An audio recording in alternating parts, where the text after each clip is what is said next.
Hello all, welcome to Value Plus, the family office Knowledge Plus for Wealth Plus presentation from our research desk. The hot topic of the week is nomination, a lifeline for your family. Now let's look at what happened at the last week at the financial market. RBI delivered a surprise by slashing marginal standing facility rate by further 50 base points. The impact of it was short-term cost of borrowing will reduce, positive for banking sector, rate cut expectations has increased. Domestic car sales improved for the first time this fiscal.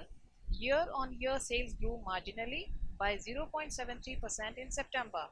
This had led to a leading indicator of economic activity. It indicates economy may bottom out. It was also a positive news for auto and metal industry. Sensex had gone up by 613 points, that is 3.08 percentage, and it had closed at 20,528 at the end of the week.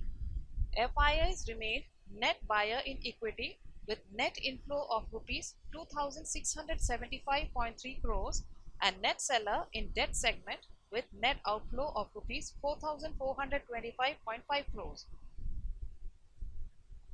This chart shows the price performance of different asset class.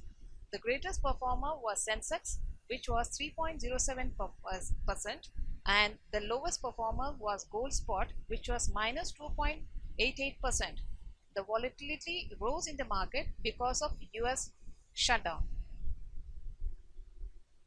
Next week, we would be eyeing on the following points. Wholesale price index, which will be released on October 14th, followed by consumer price index data on October 18, 2013, and any other developments in US government shutdown.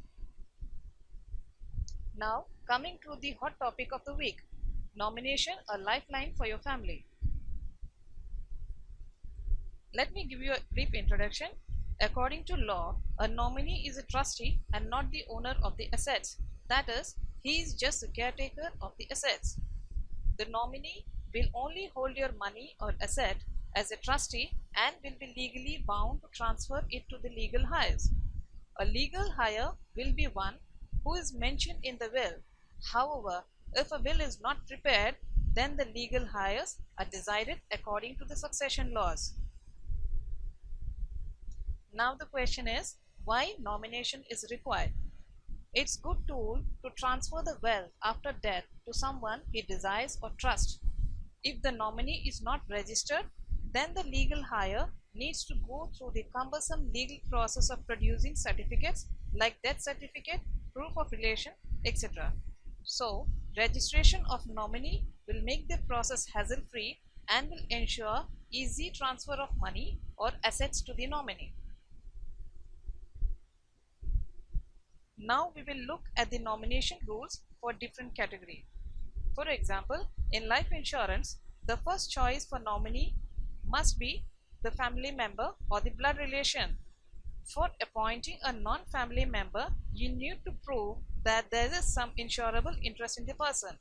You can also have two nominee with option as joint nominee or either or survivor nominee. As mentioned earlier, nominee is not just caretaker of the assets, but in case of shares, the nominee will be the owner of shares in the absence of the will. For mutual fund, you can nominate up to 3 people and is applicable at folio level only. This means if you buy new units under same folio, the old nomination will be applicable, but in case you buy new units under new folio, the nomination is to be done. Even a minor can be a nominee provided guardian is specified in the nomination form. In case of PPF, nomination is not possible for minors and HUF's account. The following are certain golden thumb rules for nomination. Do mention the full name, address, age and relationship of the nominee.